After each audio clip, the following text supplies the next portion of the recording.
Nabi ne pegah kullu mauludin yuladu alal fitrah. Tiap-tiap anak yang dilahirkan daripada orang tuanya sesungguhnya mereka dalam keadaan suci. Yahudi anu, Nasrani anu, Palau anu, perkara anaknya nya sesungguhnya gara-gara mangan ya.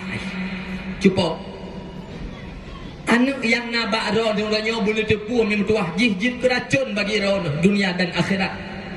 Abu anak yang nabak roh nuranya boleh tepu anaknya jin kepunawa bagi roh dunia dan akhirat. Jin keracun anaknya, jin kepunawa anaknya.